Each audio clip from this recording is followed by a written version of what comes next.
संत हरिदास जी की ग्रंथावली पुस्तक page number 382 से 387 के अंदर संत ने हनुमंत गीता नामक एक अध्याय लिखे हैं, जो कि हनुमान और प्रभु सारंगपाणि के मध्य की कथोपकथन है, जहां पर हनुमंत के प्रश्न के उत्तर देते हुए भगवान कलिजुग पर कौन उन्हें भेट पाएगा, कौन उनको प्राप्त करेगा, ये कलिजुग पर उसी के बारे में बताए हैं। हनुमान भगवान को यही प्रश्न पूछे हैं कि कलिजुग पर तो अनेक प्रकार के भक्त, साधु जन, संत जन सृष्टि होंगे, तो प्रकृति में उन सभी से आपको कौन पाएगा। यही प्रश्न का उत्तर भगवान यहाँ पर दिए हैं। भगवान को पाना अर्थात वो महापुरुष के बारे में पूछ रहे हैं, जो लिखा गया है भविष्यवाणी ग्रंथों पर कि एक महापुरुष आएंगे जो कि स्वयं भगवान को प्राप्त करेंगे, अपने शरीर पर सशरीर प्राप्त करेंगे। तो वो महापुरुष कौन होंगे, किस तरह की उनका व्यक्तित्व होगा, किस तरह की लक्षण युक्त होंगे, वो किस तरह की भक्त होंगे, कैसे वो रहे होंगे, ये सभी बातें यही हनुमंत गीता अध्याय पर वर्णन किया गया है। लगभग 6-7 पृष्ठा का ये अध्याय है और ये अध्याय कंप्लीट करने के लिए मुझे शायद 3-4 एपिसोड लगेगा। पूरे पुस्तक प्रमाण सहित मैं आप सभी के सामने इसको वर्णन करूंगा। पहले ओडिया पंक्ति, उसके बाद उसका हिंदी ट्रांसलेशन। तो चलिए शुरू करते हैं। क्या लिखे हैं संत हरिदास जी ने यही हनुमंत गीता पर। सुनी हनुमंत पाद पद्मे चित्त देईन प्रणाम करी, बोलई गुपत कथाए तुम्भंकु पुछिबी सारंग पाणी, तुम्भे तो श्रीहरि हृदय दया करी अनुग्रह कर मोते, केउ भावनारे केमंत प्रकारे के भेट पांति तोते। हनुमंत श्री सारंग पाणी के पाद पद्म पर प्रणाम करके भगवान को पूछ रहे हैं कि हे श्रीहरि, अपने हृदय से दया करके मुझे ये बात कहिए कि किस तरह की भावना करके कौन से प्रकार के लोग आपका भेट पाएंगे। प्रभु बोइले से जेझा बढ़ाई की धाई चंती सर्व प्राणी, केही तो मोहर भाव न जानती केमते भेटिब पुणी। प्रभु कहते हैं हनुमंत को कि ये कलिजुग पर सभी प्राणी जन अपने अपने बड़िमा को लेकर अपने अपने प्रकार से धावमान है, मगर कोई भी मेरा प्रकृत भाव को नहीं जानता। इसलिए कौन मुझे प्राप्त करेगा। थोका एक लोक आरंभंती बेक गलारे लंबांती माल, नाम बहिण परस्तिरी हरंती बंची न पारंती काल। कुछ लोग वैष्णव भेक को ग्रहण करते हैं, अपने गला पर माला बहन करते हैं, नाम बहन करते हैं, मगर परस्त्री को हरण करते हैं, उसी पर ही रहते हैं, काल हरण करते हैं। षोलक ए गीत अति अप्रमिध सरधा जुगते शिखी, भंगिमा करी लुचाए कहूथांती युवती मानंकु देखी। 16 प्रकार के गीत अति श्रद्धा सहित वो सीखे होंगे। वो गीतों को भंगिमा करके छुपाकर युवती गणों को देखकर वो गाते होंगे। मने से बिचारी एहू दिव्य स्त्री केमंते रमीबी मुही, साखी शबद लुचाई कहूथांती उच्चाट करिबा पाई। और अपने मन पर यही दिव्य स्त्री को कैसे रमण करेंगे, यही बात ही वो सब चिंता करते होंगे और अपने मन के अंदर अत्यधिक उच्चाट होते होंगे। जेउ वैष्णव पर स्त्री देखिण मदने हुअंती भोल, इह परलोके मुक्ति न पाती सेही माल तांकु काल।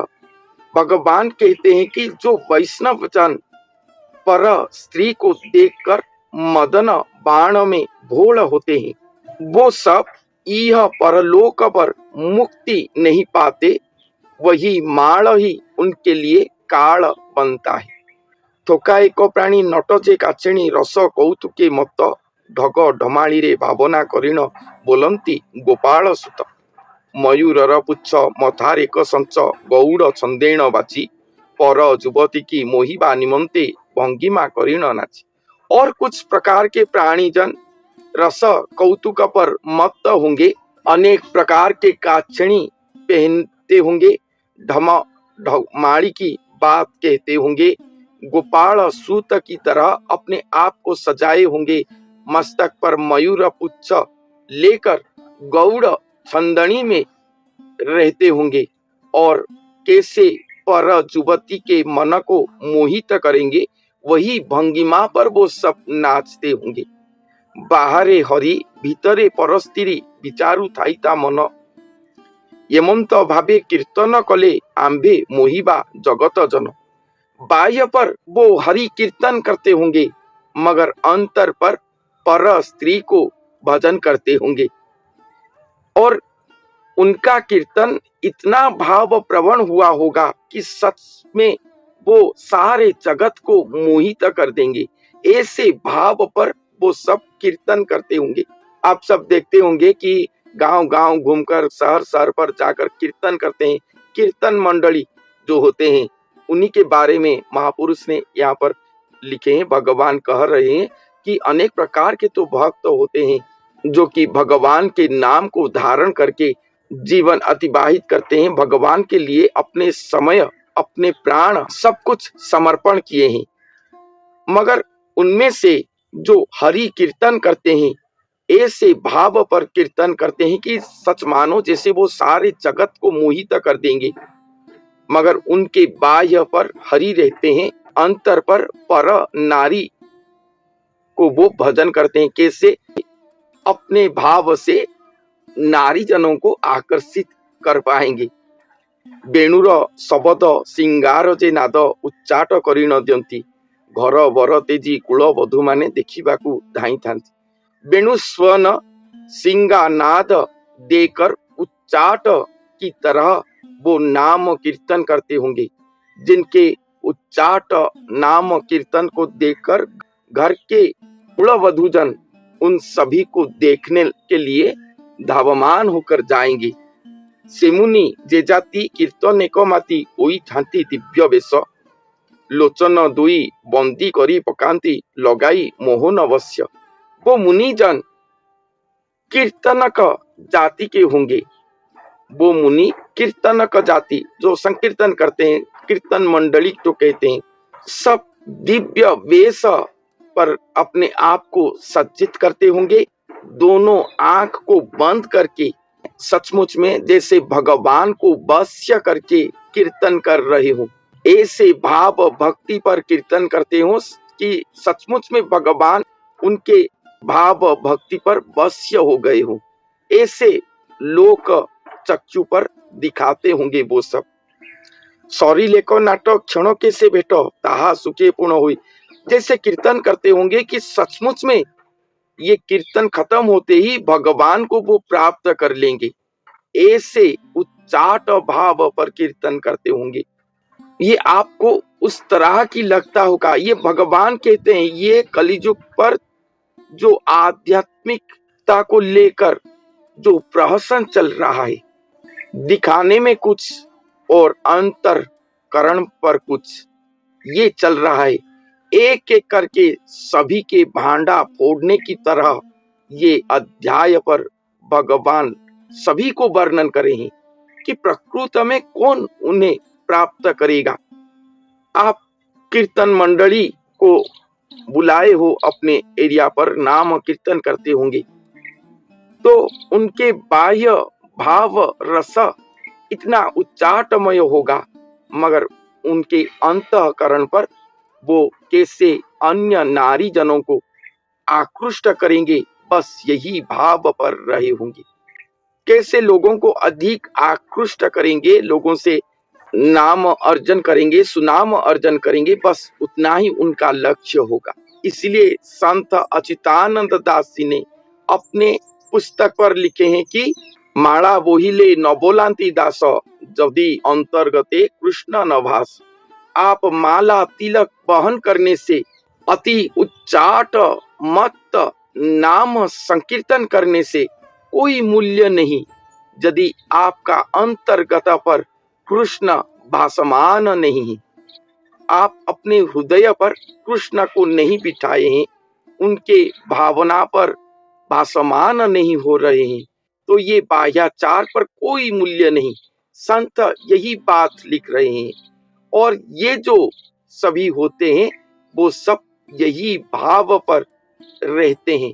तो ये सब कैसे भगवान को पाएंगे, यही बात यहाँ पर कहते हैं। सुनतु मारुति जैसो नेक रीति वैष्णव बोलांती जेहु, काम क्रोधे माती नरके पड़ंती मोते न चिन्हंती सेहु। ये सब अपने आप को वैष्णव कहते होंगे, मगर काम क्रोध पर मत्त होकर नरकगामी होंगे। ये सब मुझे नहीं पहचानते, ना ही मुझे कभी ये सब प्राप्ति करे हैं, ना करेंगे। गुज्जरार माल घिन्नीन कपोल प्रतिज्ञा करंती चापे, बोलंती आंबे जे पूर्वे जन्मी थिलु श्रीकृष्ण संगते गोपे। और कुछ भक्त हैं, भगवान कहते हैं, और कुछ भक्त हैं जो कि अपने गले पर गुंजरा की माला डाले होंगे, अपने कपाल पर माला बांधे होंगे और कहते होंगे कि हम प्रतिज्ञा करके कह रहे हैं कि हम पूर्व जन्म पर श्री कृष्ण के सखा थे, गोपपुर पर उनके साथ खेल रहे थे, हमारा पूर्व जन्म हिसाब है। एबे से गत बासना घेनी मंचे जनमिलु आंबे आसी, ढग ढमाली रे बस्य करु आंबे करुणा जलधि राशि।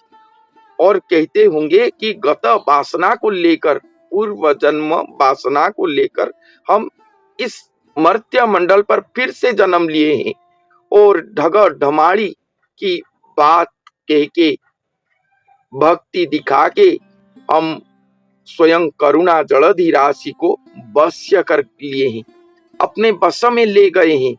ऐसा भी कहते होंगे लोग, कलिजुग पर ऐसा भी साधु संत सृष्टि होंगे जो ये बात कहते होंगे। तेणु करी आंबे संसार भितरे जुगते बोलुचे बड़, एमंते बोली प्रतिज्ञा मान हादे करंती पामर मूढ़।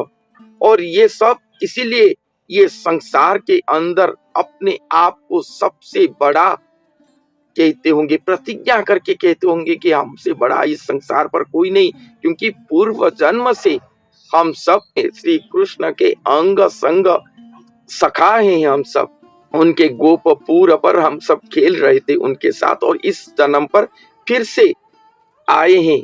कोई अपने आप को प्रहलाद कहता है, सत्य युग का भक्त कहता है, कोई ध्रुव कहता है, कोई लब कुश कहता है, कोई अपने आप को हनुमान कहता है, सुग्रीव कहता है, नल नील, कोई अपने आप को सुदामा कहता है, कोई सरवरी कहता है, कोई राधा का पुनर्जन्म कहता है अपने आप को।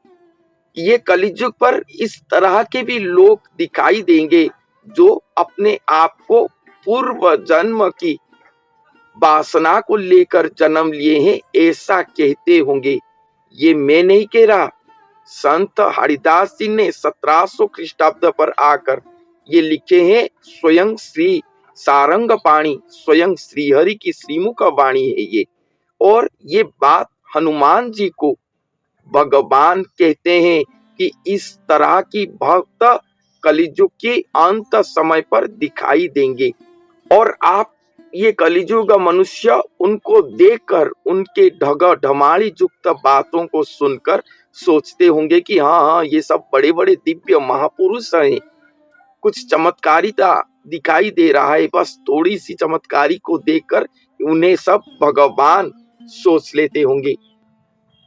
लेते होंगे कि यही भगवान को प्राप्ति करे हैं। इस तरह के लोग दिखाई देंगे। मु पद जे मुहि दंडे को न सही, सुनतु पवन बच्छी तेणु करी हाते ताहांक संगते मोहर की विषय अछि। भगवान कहते हैं कि हे हनुमान, पवन सुत हनुमान, मैं मु पद मुकार अहं भाव इसको तो ग्रहण ही नहीं करता, सह्य नहीं करता, तो ये सब मुझे कैसे प्राप्त कर लेंगे। इसको तो मुकार में जो कहते हैं अहंकार, इसको तो मैं एक क्षण के लिए सह्य नहीं कर पाता, तो ये किस तरह से मुझे प्राप्त करेंगे। मोहर की विषय और इनके साथ मेरा कौन सा रिलेशन है, वो किस तरह की संजोग हो सकता है, तुम ही अपने मन पर विचार करो। भगवान ये कहते हैं, पर स्त्री हरि नाना पाप करी निंदा करंती मो नाम, से पापी मानंकु दंडिबा निमंते मु आपे बसिछि जम।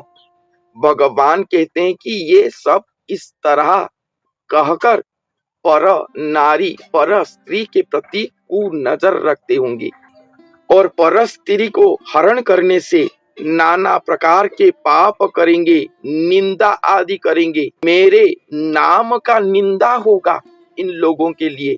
भगवान ये कहते हैं कि मेरे नाम को बहन करके, माला तिलक को बहन करके, मेरा आसरा लेके ये लोगों के साथ ठकामी करेंगे, सठामी करेंगे, इसके लिए मेरा नाम का निंदा होगा। और इस तरह की पापी जनों को दंडित करने के लिए मैं खुद जम रूप में बैठा हूँ। और कहते हैं, पापी मानों को कुंभिपाक देइछि पुण्य को जे स्वर्ग पद, मुनि मानों को मुक्ति पथ देइछि ब्रह्मा को देइछि वेद। पापी जनों को मैं कुंभिपाक दिया हूँ, पुण्य जनों को मैं स्वर्ग पद दिया हूँ, मुनि जनों को मुक्ति पथ दिया हूँ, ब्रह्मा को वेद दिया हूँ। अष्टादश जाति पाटक भितरे जाहाकु संपद देउ, जे जहा भावरे समस्ते अछंती मोते न जानती केहू। अष्टादश जाति पाटक को संपद दिए हैं और बाकी सब जो जिस तरह की भाव को लेकर रहा है उसे वही भाव युक्त फल में दिया हूँ। मगर मुझे कोई भी नहीं जानता, मगर मुझे कोई भी नहीं जानता, ये बात कहते हैं।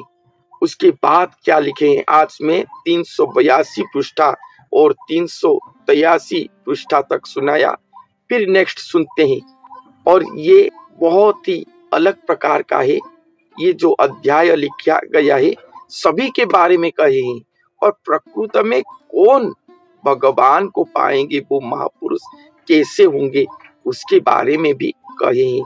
ये जो बारे में कहे कि नाम संकीर्तन करते होंगे, अपने पिछले जन्म के बारे में कहकर लोगों को आकृष्ट करते होंगे, माला तिलक वहन करते होंगे, ये सब प्रकृति में मुझे प्राप्त नहीं करे होंगे, तो ये जो महापुरुष होंगे वो इस प्रकार की भंगिमा पर नहीं रही होंगी। संत अच्युतानंद दास जी ने अपने 46 पटल पुस्तक प्रथम भाग के आखिरी अध्याय पर वो भक्त की महिमा को वर्णन करे हैं और कहे हैं कि वो भक्त कहीं पर नाम संकीर्तन हो रहा हो तो वहां पर वो कभी नहीं जाएंगे। क्यों नहीं जाएंगे? क्योंकि नाम संकीर्तन सुनने से उनके अंदर की भाव इतना परिणाम पर जागृत हो जाएगा कि वो अपने आप को संयम नहीं कर पाएंगे। और ये जो नाम संकीर्तन गाकर नृत्य कर रहे हैं, ये वो भाव धारा के नहीं है।